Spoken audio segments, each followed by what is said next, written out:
आजकल लाल टोपी नीली टोपी लगा के घूम रहे हैं लोग, वो लोग भ्रम फैलाते।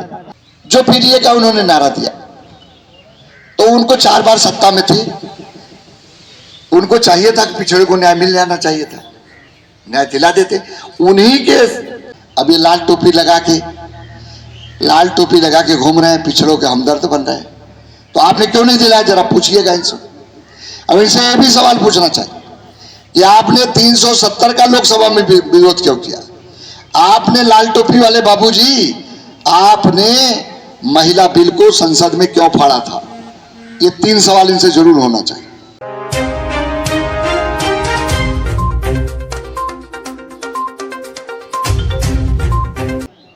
बहुत तो लोग भ्रम फैला रहे थे ना, जो आजकल लाल टोपी नीली टोपी लगा के घूम रहे हैं लोग, वो लोग भ्रम फैलाते। अभी मैं उस परिचय पर आता हूं। मैं इसलिए इस बात को कहा कि वो भी जारी रहेगा, उसमें भी कोई विसंगति नहीं है। पहली ऐसी सरकार है कि जो इस योजना में पैसे का कोई अभाव नहीं। आप कल्पना करिए कि जैसे हमारा कोई किसान है जिसकी डेथ हो गई, उसके अगर 2 लड़के हैं, 3 लड़के हैं, या 1 लड़के हैं, 4 लड़के हैं, उन चारों तीनों एक सबके देने का प्राविधान प्रधानमंत्री जी ने किया कि वो सारी औपचारिकता पूरी कर दें, उनका खसरा खतौनी में नाम आ जाए तो भी किसान सम्मान निधि के लिए आवेदन कर दे, उनको हम देंगे। और मिल रहा, पहली बार ऐसा हो रहा। नहीं तो लोग कहते थे साहब पैसा नहीं है। तो ये मतलब इतनी अच्छी व्यवस्था दिया प्रधानमंत्री जी ने। इसलिए मैं आज आप सब लोगों से बताना चाहता हूं, जिक्र करना चाहता हूं। अब ये कुछ लोग ये लाल टोपी वाले जो है आजकल एक नारा दिए, क्या है? कहते पीडीए, सुना है कि नहीं? तो ये पीडीए का नारा दिए तो हमने सोचा ये क्या हो गया, नई बात कोई लाए क्या? क्योंकि ये 4 बार सत्ता में थे, इनके पिताजी और ये मिलाकर 4 बार सत्ता में थे, 4 बार। तब इनको पीडीए नहीं आता है। आप भी पिछड़े से आते, मैं भी पिछड़े में आता हूं। मुझे लगता है अधिकांश लोग यहाँ पिछड़े में, और ये अनुसूचित में हमारे कई लोग हैं।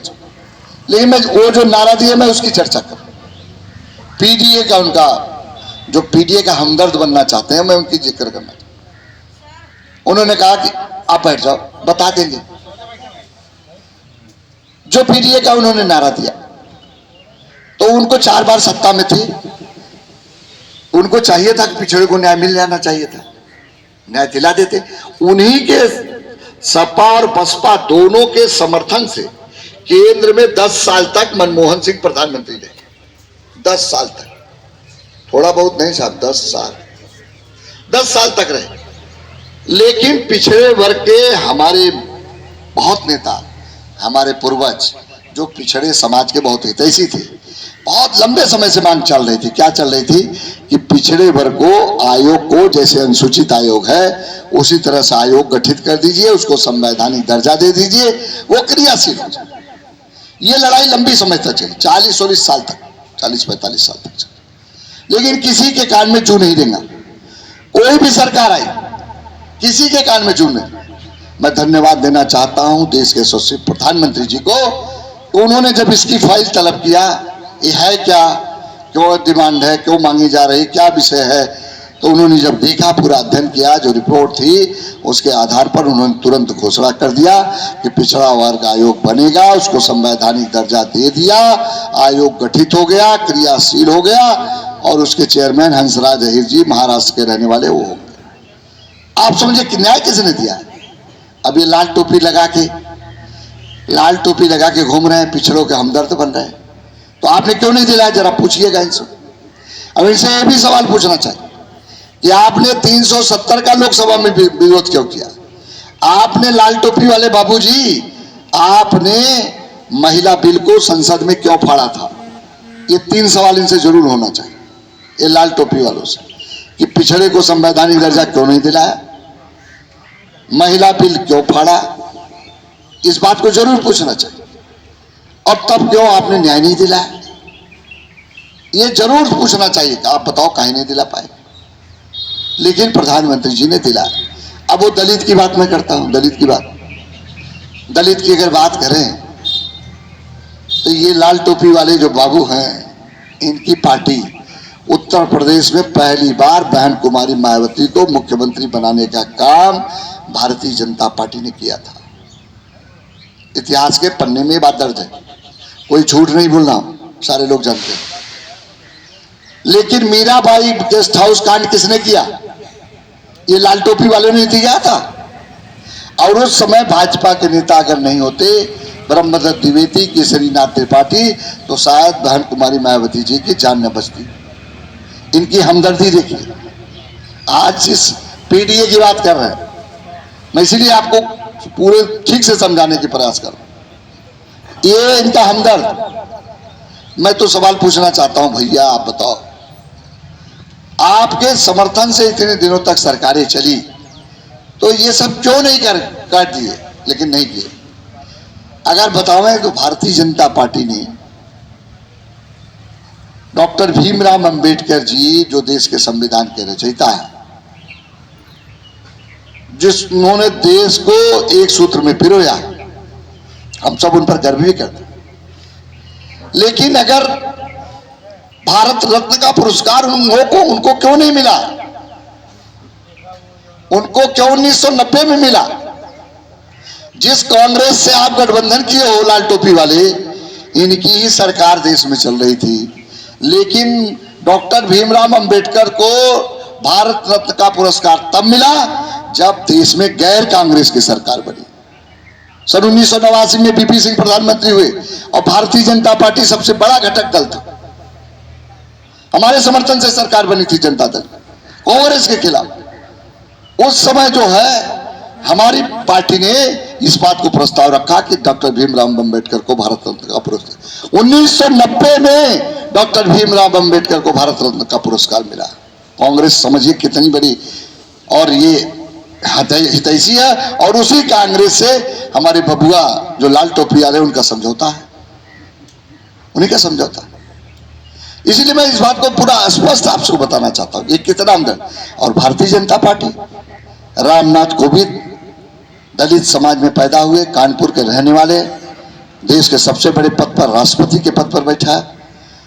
द्रौपदी मुर्मू वो जनजाति में आती हैं, उनको भी राष्ट्रपति पद पर हमारी सरकार ने बनाया।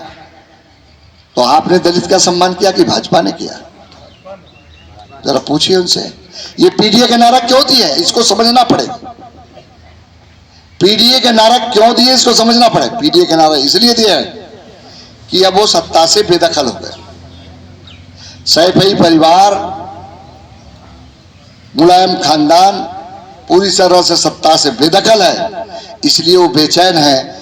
तो पिछड़ा दलित अल्पसंख्यक कार्ड खेलकर सत्ता में आना चाहते हैं, न कि वो पीडीए के हितैषी, न कि वो पीडीए की सही थी। और मैंने तो उसकी परिभाषा बदल दिया। मैंने कहा ये पीडीए वो पीडीए है जो सैफई परिवार का परिवार डेवलपमेंट एसोसिएशन है, वही है ना पीडीए। पीडीए परिवार development association due to Saifai खानदान, यही है। ये पीडीए इसलिए नहीं बना कि हमारे आपके हमदर्द है। ये उनकी कुर्सी चली गई, उनके घर में 10 लोग रहते थे, 15 लोग, 20 लोग, वो बेदखल हो गए। तो इसलिए वो परेशान है, ये सहारा लेना चाहते। इसलिए मेरा आप सब लोगों से आग्रह निवेदन है, अभी इस चुनाव में अगर आप देखें तो 3 प्रत्याशी प्रमुख रूप से आए। 3 प्रत्याशी, भारतीय जनता पार्टी, बहुजन समाज पार्टी और समाजवादी पार्टी, ये 3 प्रत्याशी चुनाव के मैदान। बहुजन समाज पार्टी यहां कभी जीती नहीं थी, गठबंधन में जीते थे, अभी पिछले वाले गठबंधन में जीते थे। श्याम सिंह यादव जी, उनको कभी देखा था? सांसद जी आए थे, तो विनोद जी आए थे कभी आए? कभी उनको देखा नहीं कोई। अब उनका क्या विकास के काम में रुचि है, आप पता कर लीजिएगा। उन्हीं की पार्टी से एक आए हैं श्रीकला रेड्डी साहब। वो 2009 से 2014 तक उनके पति सांसद थे। आप जरा बता दीजिएगा 9 से 14 के बीच इस क्षेत्र में क्या काम हुआ था?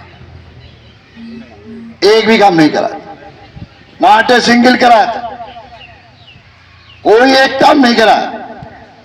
और कुछ बड़े बड़े लोगों के हाथ जाते होंगे, गरीब क्या तो नहीं जाते। बदेठी राजभर बस्ती में कभी आए थे क्या?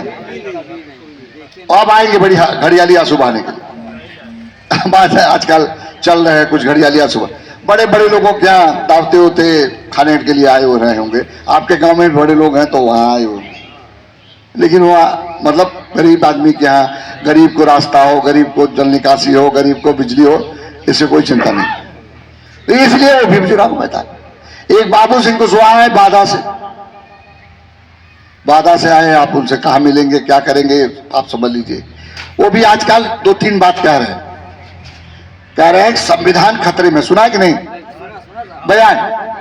तो मैं उन लाल टोपी वाले बाबू सिंह कुशवाहा जी से और उनके नेता अखिलेश यादव जी से भी पूछना चाहता हूं, और आप लोग कोई समाजवादी वाला जरूर पूछिएगा। भैया एक सवाल है कि भैया आप बताओ, कर्नाटक में जो संविधान में आरक्षण है वो दो, कोई बात नहीं, लेकिन संविधान की व्यवस्था को तोड़कर धर्म के आधार पर आप कर्नाटक में आरक्षण दे रहे हो। कांग्रेस पार्टी वहां सरकार में है। ये बबुआ जो हमारा लाल टोपी वाला है, जो कांग्रेस से गठबंधन किया है, बताओ संविधान को तार तार कौन कर रहा है? संविधान को तार तार कौन कर रहा है? संविधान की धज्जी कौन उड़ा रहा है? लेकिन मैं आपको कहना आया हूं कि उनको तार तार करने नहीं दिया जाएगा। भारतीय जनता पार्टी पूरी सजग है, पिछड़ों के साथ, अनुसूचित के साथ किसी भी प्रकार का अन्याय नहीं होने दिया जाएगा। उसकी लड़ाई भारतीय जनता पार्टी लड़ेगी कि धर्म के आधार पर हमारे देश के संविधान में आरक्षण की व्यवस्था नहीं है। कर्नाटक की सरकार को किसी भी कीमत पर नहीं करने देंगे, ये हम लोगों का संकल्प भी है, नहीं करने देंगे, क्योंकि वो भी हमारे देश का अंग है, वो भी हमारे देश का ही प्रदेश। हम किसी भी कीमत पर है, आज वहां होगा कल और जगह होगा, हम ये खिलवाड़ नहीं करने देंगे। तो बाबू सिंह कुशवाहा से जरूर बताइएगा कि साहब संविधान को खतरे में कौन डाल रहा है? ये व्यवस्था में आप बताओ क्या है?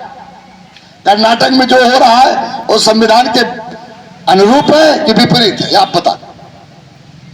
दूसरी चीज कहते हैं ये आरक्षण खत्म होने वाला, सुना है कि नहीं? ये भी सुनते हैं। प्रधानमंत्री जी ने 2019 में बात कह दिया कि मेरे जीते जी आरक्षण नहीं खत्म हो सकता, इस बात को घोषणा किया।